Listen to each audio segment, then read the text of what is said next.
The reality is that under it is still ethanol. That's the base of alcohol. And so it doesn't matter what additive you put with it. The other side of it is ethanol, which is a known carcinogen, and that is wreaking havoc on your body. Happy January and welcome back to the Digest This podcast. I'm your host, Bethany Cameron, and today we are talking about alcohol. Now, if you're thinking about quitting alcohol, or perhaps you just did dry January and are considering, well, what now? I just did dry January. Do I just go back drinking or should I continue? This episode is for you. Today, I have Amanda Kudo on the show, and she shares her own personal story about quitting alcohol when she never really was an alcoholic to begin with, but she experienced so many benefits, including not having, quote, crunchy muscles. And we get into what she means by that. She had more energy, weight loss, better sleep, clearer skin, and so much more.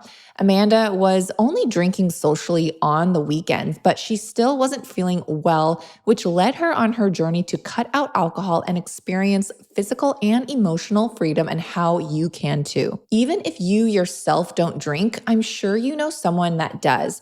Perhaps it's your partner, friend, child, or even parent. This episode equips you how to encourage those around you to take a break from drinking, and methods and tips to go about that without being, quote, annoying or like you are stepping over your boundaries. We also talk about some really interesting non-alcoholic drinks on the market, including de-alcoholized wine. And I share my favorite go-to alcohol-free store-bought drink as well. So if you're sober curious, grab a drink, alcohol-free, of course, and tune in and walk away with empowering tips and tricks to living less inflamed, more empowered, and mentally ready to experience a non-alcohol way of life. You probably know someone with bone loss. If not, you yourself are struggling. It's a sad reality that as we age as women, bone loss is almost certain, and we start to lose it in our 30s.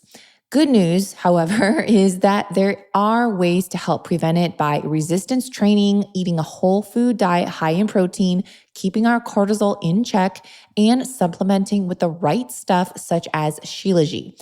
I've posted on my Instagram stories many times about black Shilajit, and you can see it on my lips and on my tongue and in my mouth. It's just entirely black. This stuff is insane, you guys. I take the brand Black Lotus, and it's the real deal. If you're looking for quality Shilajit that not only can support all your bone health, but also just fertility, chronic fatigue, and even anemia if you're low in iron. There are several studies to back all these claims for Shilajit's health benefits, but not all is created equal. That's why I chose Black Lotus. Their Shilajit is different than other brands because, well, one, they source their Shilajit from the Altai Mountains, not the Himalayan mountains, which are actually polluted, come to find out. Plus, they do full transparent lab testing for metals and mold, and they pack it in glass.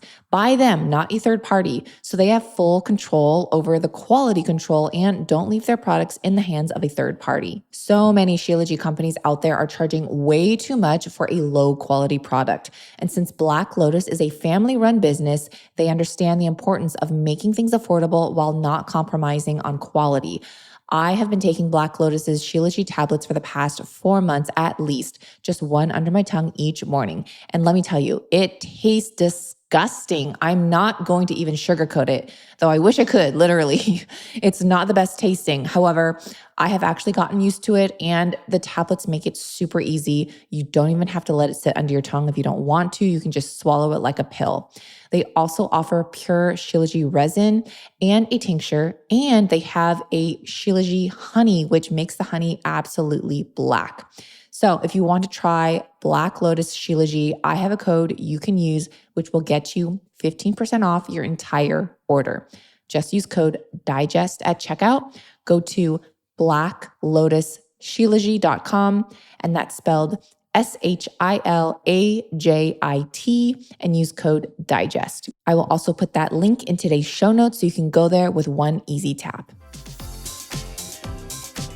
Thank you so much, Amanda, for coming on the show today. We are talking all things alcohol, drinking, and not necessarily the addiction of alcoholism, but let's just say you are someone that just drinks socially or you have a drink here and there. And we're going to talk about, first of all, your story, Amanda. So thank you again. And then what you can bring to my listeners. Yes. Well, thank you for having me, Bethany. I'm excited to share because, wellness is one of my passions in life. And I love to speak with people who are also on that journey. And my journey with being alcohol free started with a personal and physical wellness journey back when I was 28 in my late 20s. I started getting really into personal development and physical, mental, internal wellness. And I want to kind of caution that with, or caveat that with, I also realized that my relationship with alcohol, coming to being alcohol free, I started that journey rather young. Most of the people who I talk to that are considering this journey are in their late 30s, 40s, through 50s. And I just happened to kind of have this curiosity about whether alcohol was affecting my overall wellness kind of on the younger side. And my story starts with I had been trying to kind of deal with some at the time, I thought I just had I called it like crunchy muscles. Now I know that's inflammation.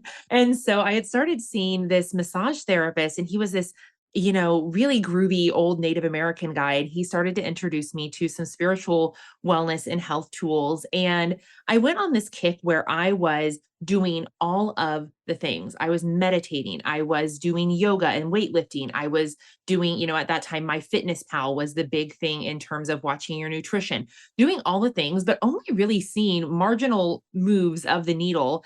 And I started to get really frustrated and really kind of, upset and anxious. Like, what was wrong with me? Why weren't things happening to make my life miraculously turn around? And I started to question maybe if it wasn't so much about doing more in my life, adding more healthy habits, but perhaps removing a habit that was counteracting some of those healthy habits. And the only thing that was on the table that I could come up with was alcohol. And so even though I didn't have a problem with alcohol, it was the only obvious caveat that maybe, or the only obvious piece of the experiment that maybe I could manipulate to change. And wouldn't you know it, when and I'm happy to dive deeper, of course, but when I decided to quit drinking, everything in my life started to click. All of those positive habits that were only kind of sort of working, like really started working. And I thought that was so miraculous that I wanted to share it with everyone else because I thought it was such a wild finding that I wasn't necessarily, excited to prove the truth out about, but it just so happened that that was the big needle mover in my life, was removing alcohol from the picture. Wow, yeah, I definitely want to dive deeper and know the specifics and the nitty-gritty of what actually changed. And you do bring up a good point, is where we're all trying to add in all the quote wellness things, the green powders, the this, the that, but we're not thinking about taking anything out, right? We're just adding instead of removing something. And so a simple swap and switch of what you did, I think is key to perhaps something that, someone's struggling with, maybe in their health journey or weight loss or muscle gain or whatever their goal is. Maybe just simply taking something out could really improve. So I want to know, what specifics did you notice? I mean, you said crunchy muscles. Like what is Mhm. that? So, I always have held a lot of tension in my back and shoulders. And like I said, I never would have identified as someone who has inflammation, but that is inflammation. And so I was working with this physical healer to kind of remove some of that pain and tension, and but also in, just like larger health things, just to be more fit. And I had, I would say, low level anxiety edging toward depression. And even though I didn't feel necessarily depressed, I definitely felt kind of just like melancholy and flat. So my mood and my physical health, I was very fit. Like, you wouldn't have looked at me from the outside and said, you would have thought like, wow, this girl is, fit to run a marathon. But I just felt like icky and kind of just not good in my body. And so I really wanted some sort of, treatment for this. And what I found was as I removed alcohol, and not only just, I think it's really important because I know you're airing this just at the tail end of dry January, that so often we look for this like rapid detox and these miraculous effects.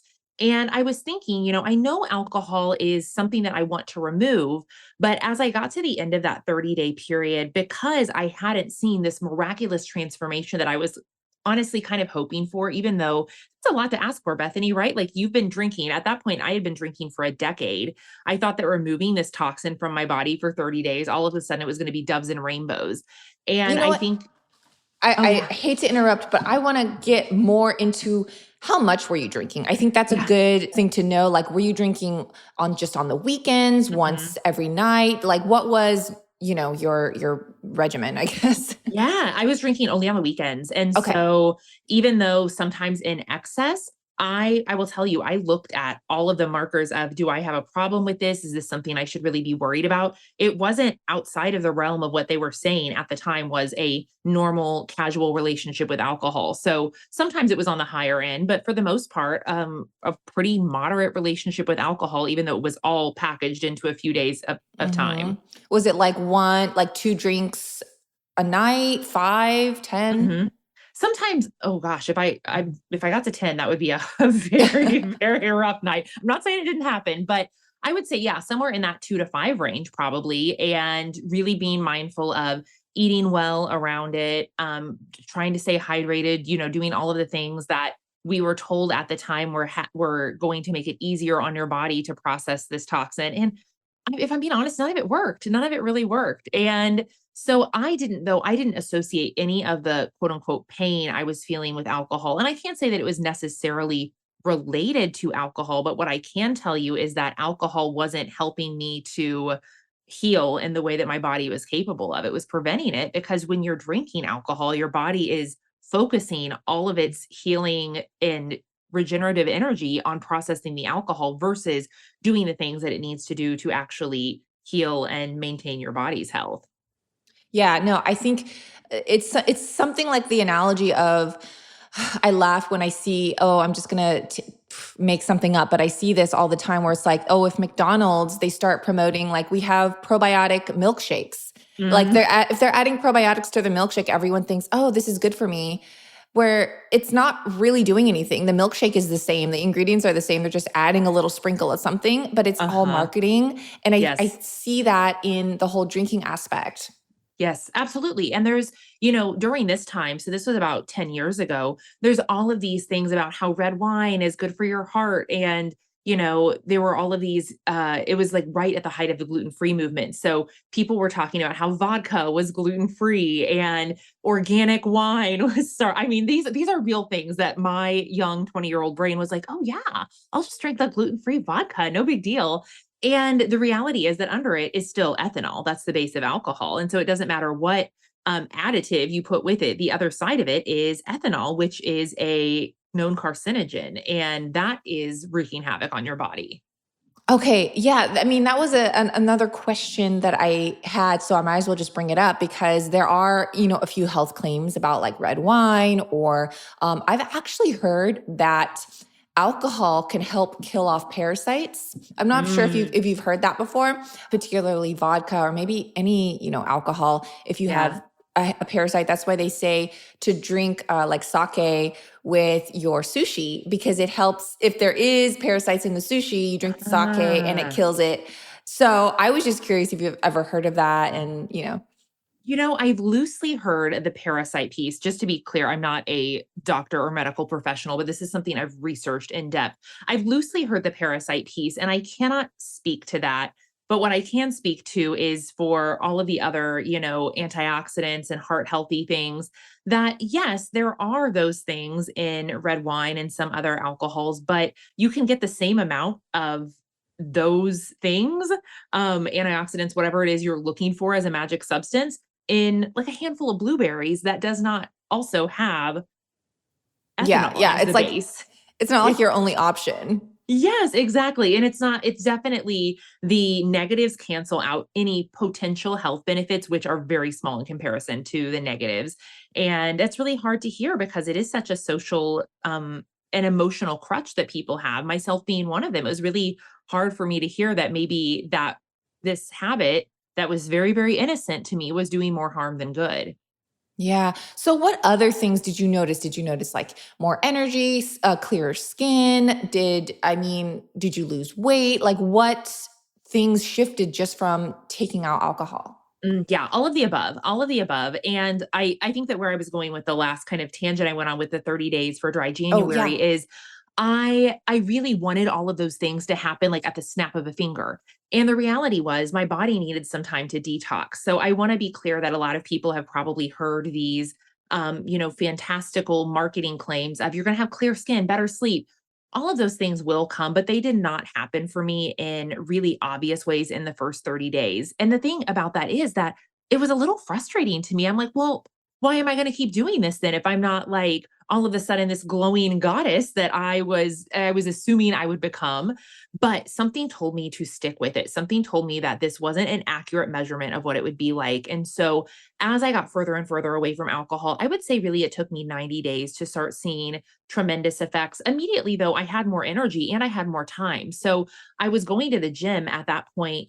I had gone from like maybe 3 or 4 days a week to 5 or 6 days a week because my body was recovering so quickly and it felt good to move my body. And I wasn't, feeling was getting up early because I wasn't staying out late. So it was like, all my friends are still asleep. What am I going to do? And I went to the gym.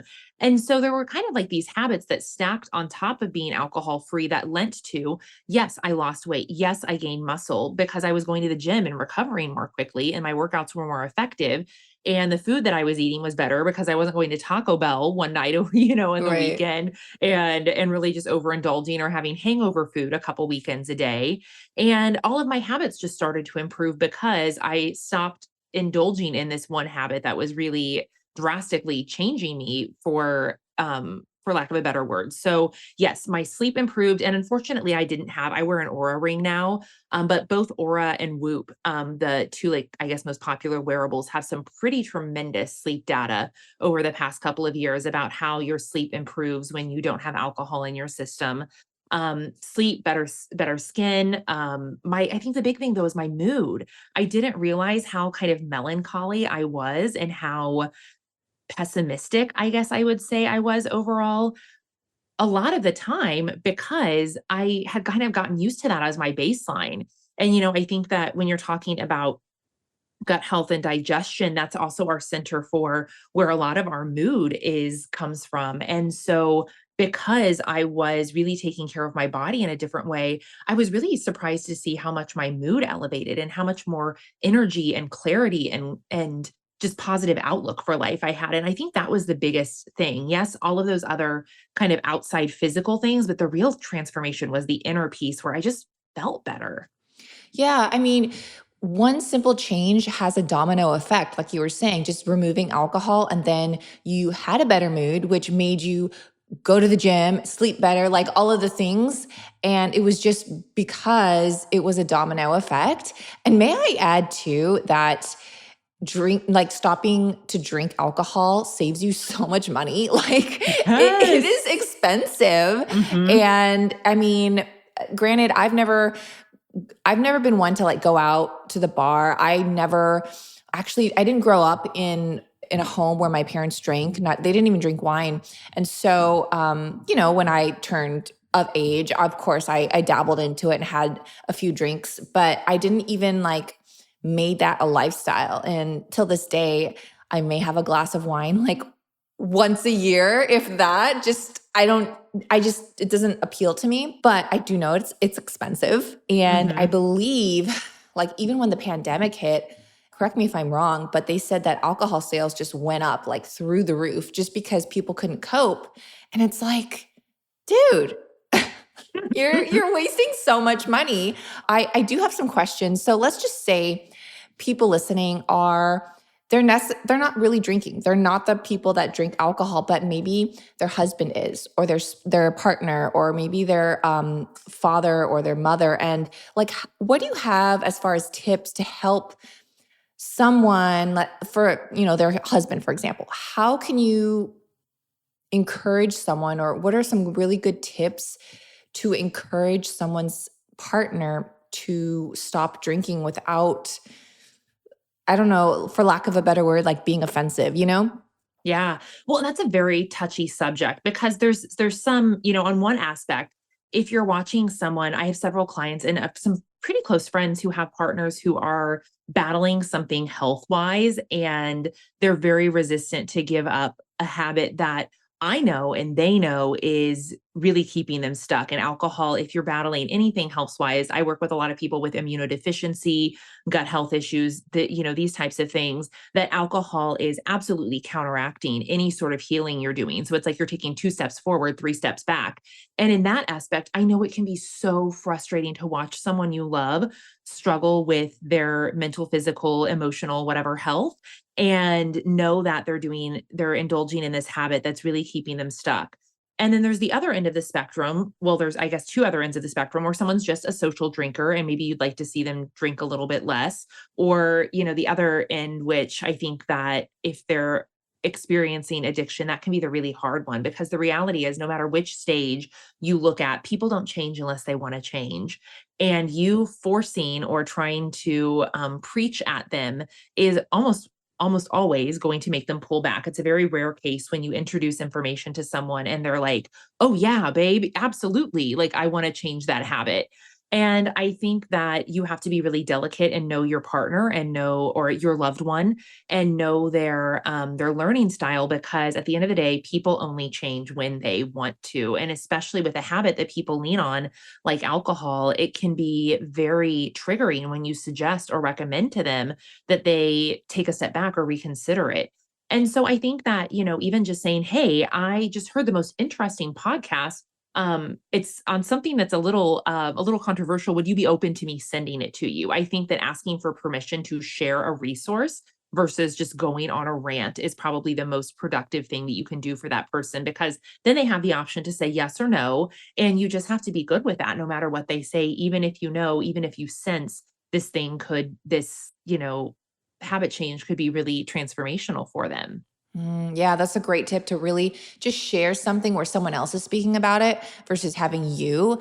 I can definitely relate. I mean, for example, I think a lot of people want their parents to eat healthier, right? And I Yeah. am like, mom, like stop buying like the Cheez-Its, right? Like Uh-huh. stop. And it's so funny because I have preached and shared for years. And all of a sudden my mom sees like something on Instagram, like a reel, and she's like, oh my gosh, did you know like Cheez-Its have this and that in them? And I'm like, mom, like I've been, trying to like get you off of them forever.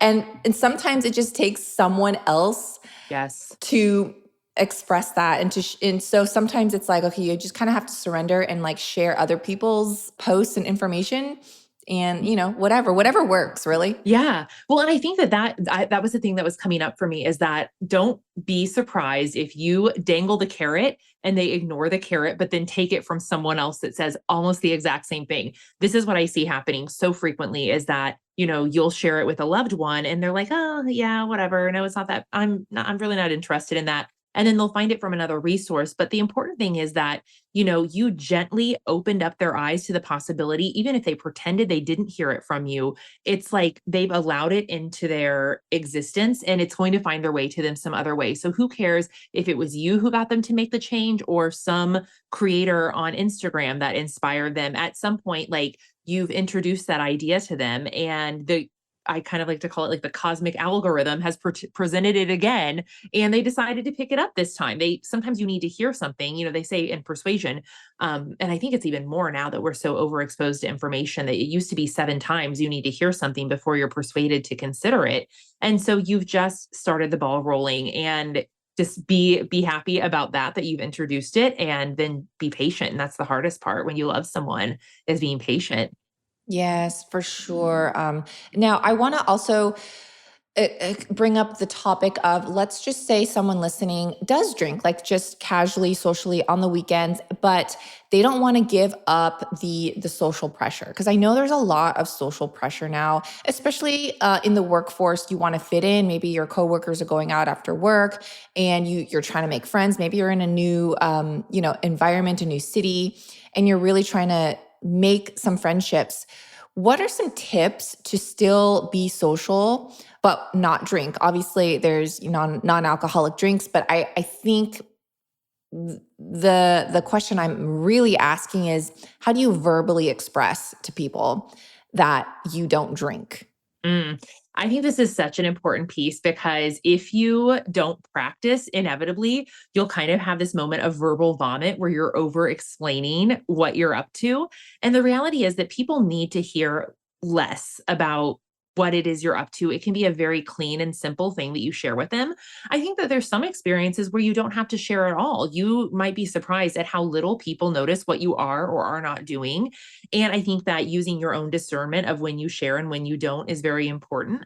But I think it can be as simple as, oh, I'm not drinking for, if maybe you just did dry January, you might say, I just did dry January and I'm actually not drinking. I've decided not to drink for the next 60 days, or I've decided not to drink through the spring, and give them a time frame that I am doing this right now. And the reason I think that's important is because it kind of squelches the conversation of, oh, you're never drinking again, which gives you probably anxiety to think about that we don't need to implant that in your brain, nor do we need to implant that in someone else's brain, because then they start to wonder, well, do you think drinking is bad? Are you like a prohibitionist? What's happening? And they start to get anxious. So then that's when people challenge you. But if you just say, I'm not doing this for this set amount of time. Now, granted, I hope you really do reevaluate, and that's not just a permission slip for you to go back to your old behaviors after 90 days or whatever. But I think that using that verbiage of, I'm not drinking right now, and just leaving it at that, most people are very okay with receiving that information, but practicing that in advance of, I'm not doing it for this period. And sometimes offering a why that is this, and this part is really important. That's feelings based, that is inarguable. People can't argue about how you feel. They can argue if you have to drive, they can argue if you're on medication. That gives them a problem to solve or something to dance around. But if someone tries to argue that alcohol makes you feel bad or makes you feel, lethargic or whatever it is that it makes you feel that you're trying to change, then that's not a person who you probably want to engage in further conversation with, because they don't have your well-being at heart. So I think that also adding in this, well, I'm not drinking right now because I don't like the way that it makes me feel, or I'm trying to work on my personal wellness or my mood or something this year. And I know that alcohol is detracting from that. It gives you a way to just squelch any questions that they have. Because if you were to say, oh, because I'm driving, then, oh, just have one. Oh, I'll get you an Uber. Oh, my wife will drive you home, whatever it is that is a problem they can solve, and then you're in the trap again. It's January 2025, and for most, that means cleaning up your diet from all the holiday food, setting new goals, and sadly, for many, it's getting sick. That's right, it's sick season, and for some reason, it hits hard during this time. So be equipped and prepared to fight off the bugs roaming around. One easy shift I and you can make in your daily routine is taking a quality vitamin C. I have tried many vitamin C brands on the market, and I'm not going to say they don't work. However, I have noticed from personal experience that my body absorbs more of the active components when it's in a liquid form rather than a pill form.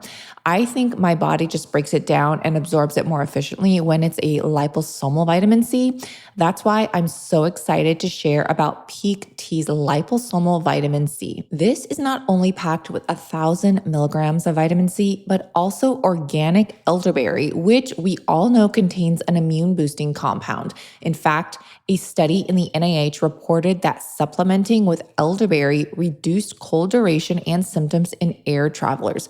But that's not all. Another study in the NIH discovered that combining vitamin C and elderberry together improved the nutritional value of the elderberry and increased protection against oxidative degeneration. Peak T's Daily Radiance Immune Support is so easy to add to your daily routine. You can place the pouch directly in your mouth because it actually tastes really good, or you can add it to a smoothie, a yogurt bowl, or drizzle on top of toast. I personally love taking it straight in my mouth. These individual packs are also easy to travel with, and that's even more reason to take them because traveling can cause your immune system to be compromised. So, whether you're a stay at home mom in contact with kids all day, a businesswoman interacting with multiple people, a gym junkie using sweaty machines, or a college student just trying to get through the semester without getting sick, Peak T's Daily Radiance Immune Support Liposomal is perfect for anyone. Peak also has a free 30-day return policy. So if you try something and you're not happy with it, just send it back for a refund. And you guys know I have a deal for you as well. If you go to peaklife.com/digest, you can get 20% off subscriptions specifically for their liposomal vitamin C. Again, just go to peaklife.com/digest to get 20% off subscriptions. Again, peaklife.com/digest.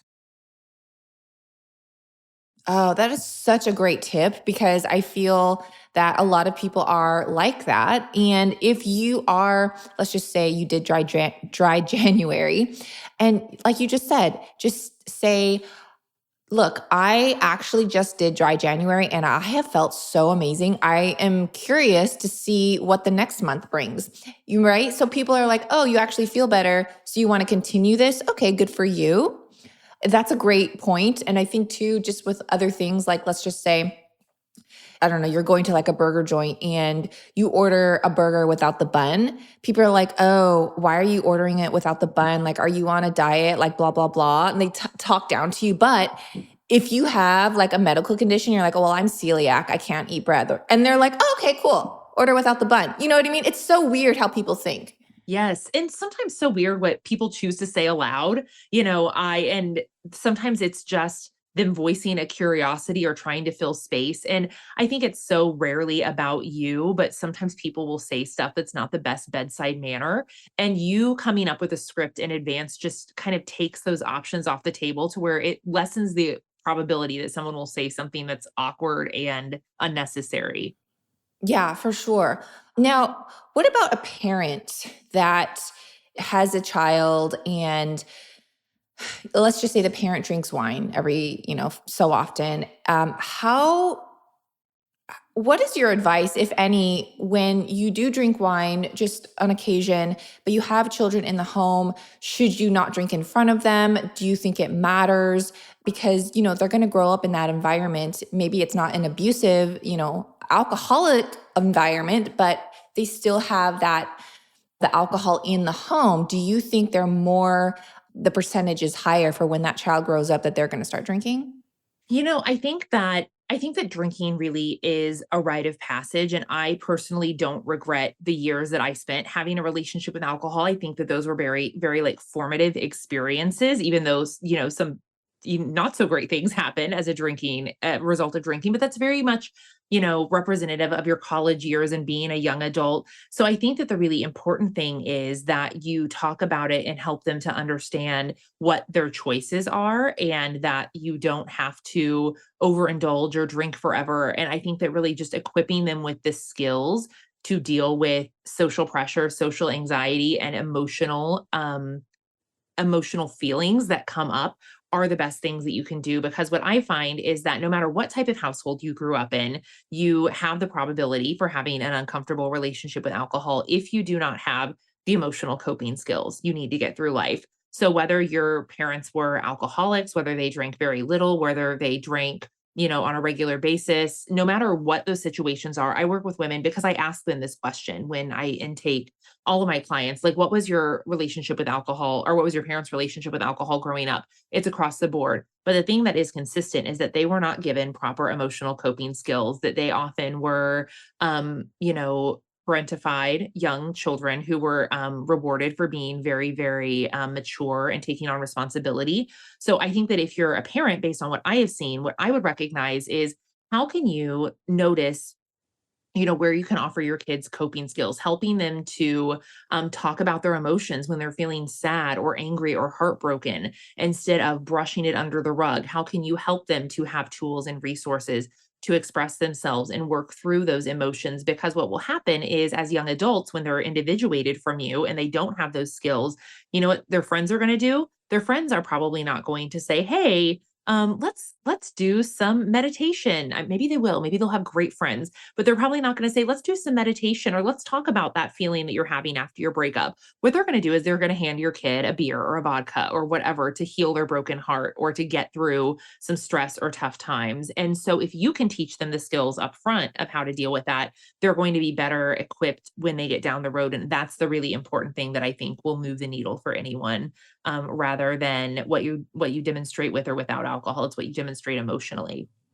Amanda, that's a great alternative. And I think you hit the nail on the head there. And I know that parenting advice is very touchy, and anyone basically can be offended by you saying this is how you should raise your kid. And I'm not saying that in this podcast, but I'm curious because I know there's also some parents that welcome alcohol, like they want their kid to drink in the In the home house. versus out of the home Yeah. because they feel like they're more in control and they don't want to, quote, deprive their child from alcohol because then they're afraid that, oh, once they turn of age, then they're just going to go crazy and haywire. And how do you feel about that? Oof. Well, I was the benefactor of many of those experiences as a teenager of the kids' parents who would allow that. And I I think that the data shows that that's probably, and again, this is like, I'm trying to be as data centric as possible and not opinionated. The data shows that typically those kids do not have any better relationship with alcohol. Now, maybe they're safer because they haven't left the home and they're not driving. But then, unless you're housing any other child that they brought into this mix, then those kids maybe are. I don't know. I think that it is to each his own, and that the data that I have seen shows that children who are brought up with their parents are integrating that into the experience and kind of letting them party at home, have more volatile relationships with alcohol down the road. And I think I like to have that comparison with like sugar.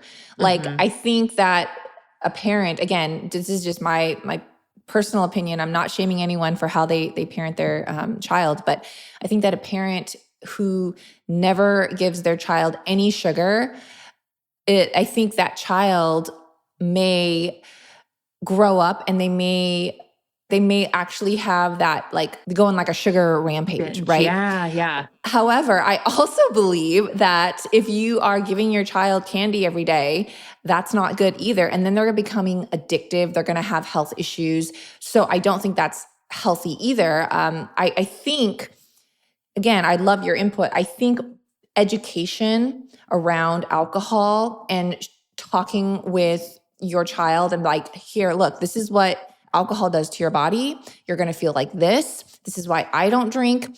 It causes gut issues. It causes skin issues. It causes liver issues. Like educate them just like you would to educate, oh, you're like about sugar. This sugar causes X, Y, and Z.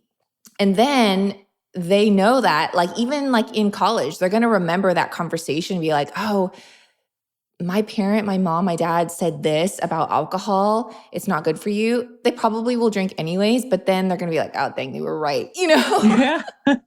Yeah, I think that, yeah, there's that happy medium of not avoiding the conversation, but maybe not also offering it up. Or maybe if you do offer it up, it's more of a, oh, we're allowed to have like wine at dinner on holidays or something where there can be, there's extremes on either end. I think the bigger thing too is, if you are a parent who drinks and indulges sometimes, to watch how you talk about it, because there's definitely a perception of, oh, especially right now, one of the big things is mommy wine culture, where moms are encouraged to drink as a coping mechanism for motherhood.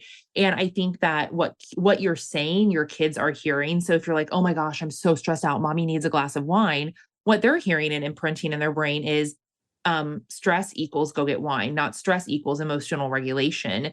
And there's a whole other, field of topics around mommy wine culture, but just being cognizant of, how do you explain how you're interacting with alcohol? Are you laughing it off as a stress reliever? Because then that's also validating for them that this is an appropriate stress reliever. And Here's the thing, maybe you don't have coping mechanisms, and that's okay. Nobody is too old to get these tools and put them in their tool belt. And that's what I would really encourage you is if you're just listening to this, even just being mindful of how you're talking about your interaction with alcohol and considering, are there some tools that I could get so that I could demonstrate better to my children how to cope and regulate my emotions?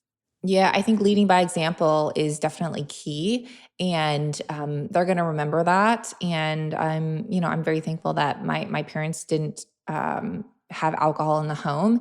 And again, they were super cool when I turned 21, like whatever, and they didn't like shun it either. They were like, "Okay, you're 21, go have a drink with your friends." And I personally just didn't feel good, you know? And I was like, man, I like have a sugar rush or I just don't feel good. Like I don't like the way that my body feels. And Yeah. so I think, because I think kids can be rebellious. Oh yeah, absolutely. Absolutely. You tell them not to do something, guess what? They're Yeah. going the other direction. Yeah, for sure. Now, what are some alternatives? I know that non-alcoholic drinks are huge now, and you're seeing it pop up everywhere. I mean, they're selling it in stores. People online are making these cocktails they look amazing. Yeah. Do you have any favorites? Like, what's your go-to? Yeah, I think that one that would appeal to your audience just because of some of the benefits with it. And this was my go-to when I quit drinking because 8 or 9 years ago, these things weren't on the market quite yet. It was still a very up and coming trend. And so my go-to was kombucha. And that's what I always had in my hand. No matter what, I would always have, different types of kombucha that I would try. And of course, we know that there's some gut health benefits to that. But even in the more recent years, we've started to see distillers, beer and wine, and even spirits start to make really, really miraculous dupes for beer, wine, spirits. And so you can find almost any type of alternative. Now, some are better than others, definitely. But you can find alternatives for beer, wine, and spirits. And then there are now these other pieces that are coming on the market that are um, not replacements or replicas or dupes, but they're these like really interesting blends. So one that is a hard liquor alternative is called Seedlip, and I think they have some really interesting flavors, but it's not necessarily a dupe for vodka, gin, or anything like that. There's also lots of different ready to drink beverages that have adaptogens and all sorts of other great things for you. I think that a couple of my favorite right now in those terms of ready to drink, there's one out of New York called Parch. And I think that I'm very particular about flavors and sweeteners and how things are, put together. And I think that their flavors and the sweetener that they use, I think they're mostly agave, is just really yummy and makes really, really interesting flavor profiles. And that's kind of what I look for are these really, because that's what you want when you have a drink is something that tastes and feels unique. And there are so many options. I think that's just one of my favorite right now.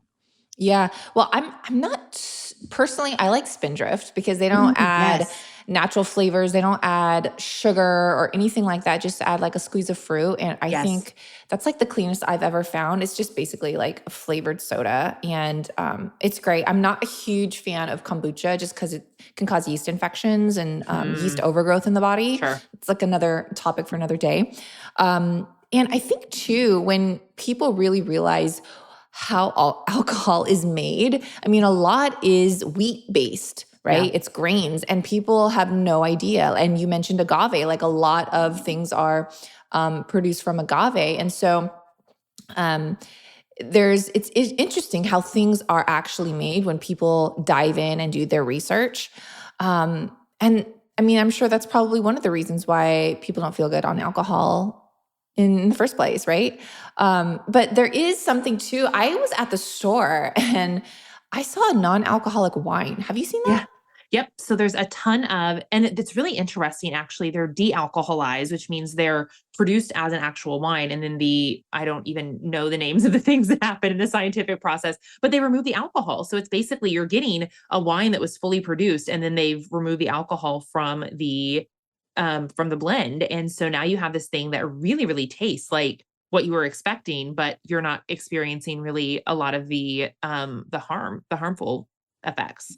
Yeah, that was a question. I've never tasted the non-alcoholic wine because I was like, isn't this just like grape juice now? Like, have Yeah. you tried it? Like, what does it taste like? Oh yeah, I've tried all of them and I will say that the disarming thing is that just like with wine, the more expensive you buy, the better the taste and quality. So you have to keep that in mind, because if you buy a $5 bottle of dealcoholized wine, it's equivalent to probably a $5 bottle of regular wine. It's not going to be that great.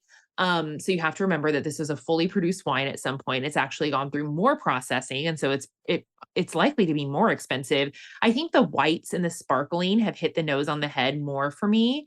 The reds have been a little iffy to replicate, which makes sense. But yeah, the whites and the sparkling wines that I've tasted are very, very close to everything that I've tasted in the wine world.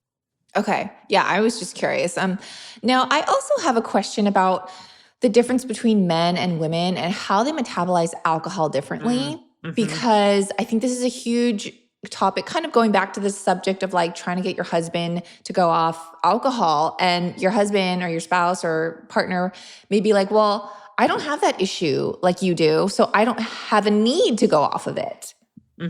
That can be really frustrating, especially, I work primarily with female clients. And so what might be happening like right now, perhaps you and your husband did dry January together.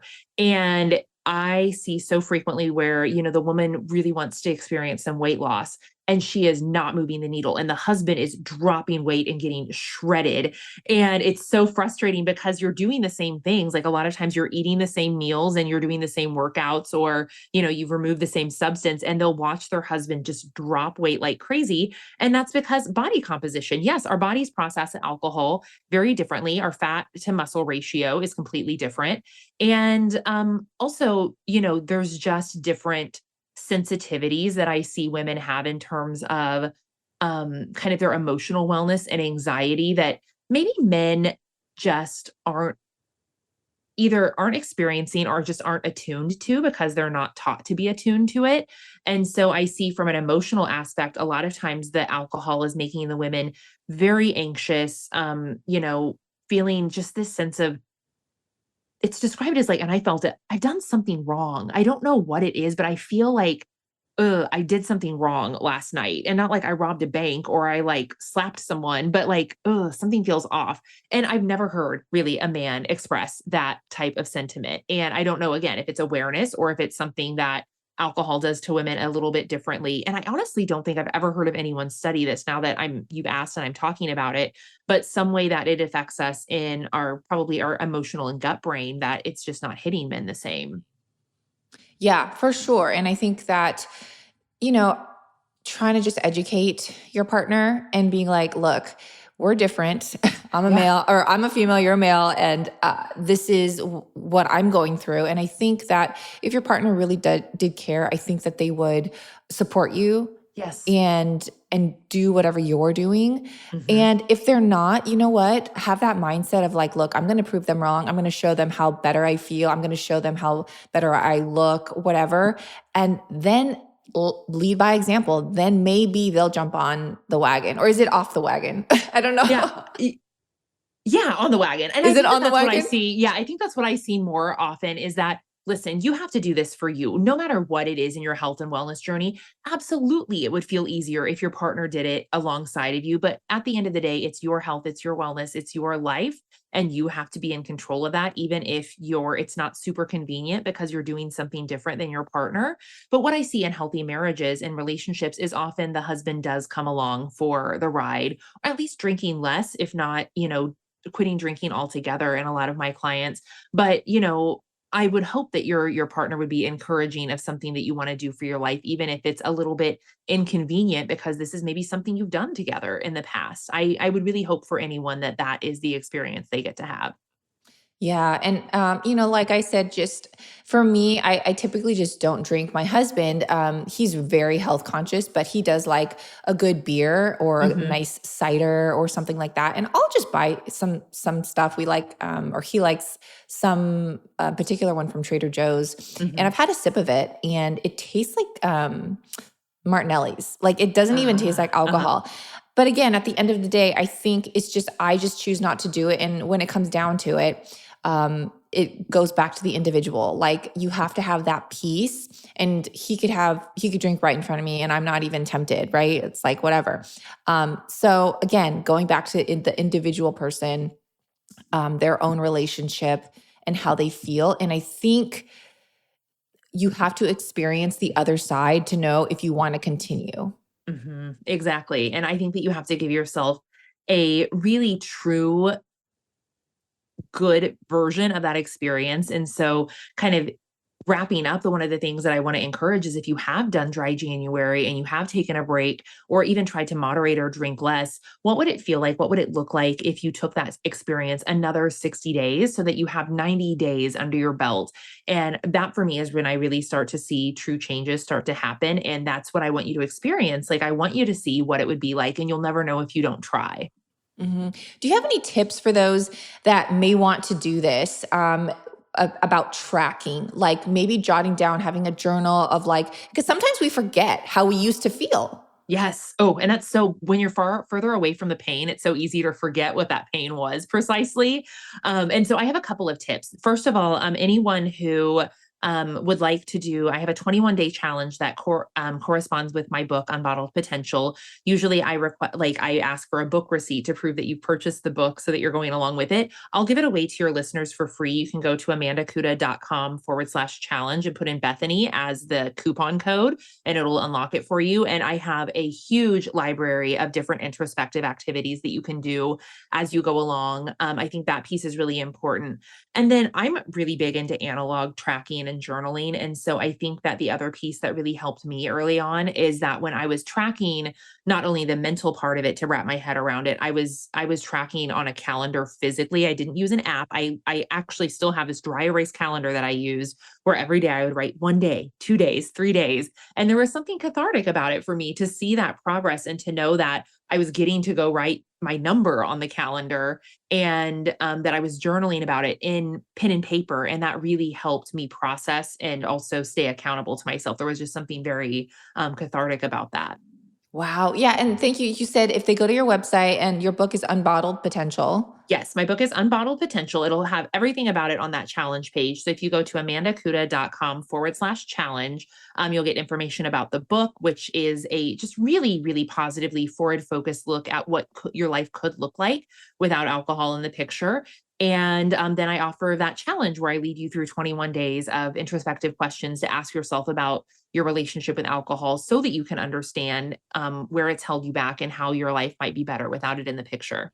I love that. Those are some great tools. And then also, may I just add, like, have an incentive for yourself. Like maybe you've been wanting to buy this really pretty dress or these shoes and say, I'll only do it if I, meet the 30 days or the 60 days or whatever, and have like an incentive for yourself.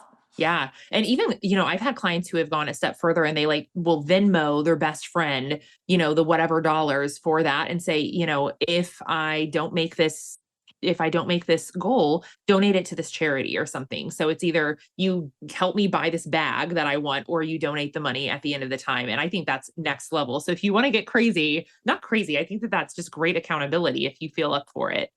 Oh my gosh, that is an amazing tip, not just for not drinking, but for any kind of goal that you have. Yeah. If you're serious, put down the money. Yeah. Venmo your friend, like, I don't know, $300, whatever. And be like, if I don't get this $300 back, I guess, keep it, donate it, whatever. That's a great tip.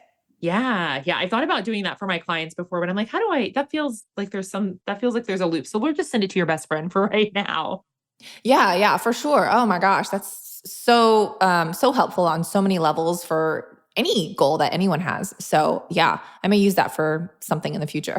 For sure. Yeah, I love that. We'll see. Now, where else can people find you online, on social media? Where can they connect with you? Yes, I mostly hang out on Instagram. My handle is Amanda Kudo, and that's Kuda. I post tons of thoughtful content about living alcohol-free and personal and spiritual development along with that journey. And I'd love to, if this resonated with you at all, if you just poke around, come say hello, follow along. I am there almost every day. Amazing. And I'll be sure to put those links in today's show notes so everyone can just go to today's show notes. You can have just easy clicks and taps to the resources that we just mentioned. Thank you so much, Amanda, for coming on again. Thanks for listening to this episode of Digest This. If you enjoyed this episode, please leave a review in your podcast app to let us know. If you're ever wondering how you can support me and this podcast, Sharing it with your friends and family is the best way. This is a Wellness Loud production produced by Drake Peterson and edited by Mike Fry. To check out more shows by my team, go to wellnessloud.com, and to email the show, message us at digestthispod@gmail.com. See you next time. The content of this show is for educational and informational purposes only. It is not a substitute for individual medical and mental health advice and does not constitute a provider-patient relationship. As always, talk to your doctor or health team first.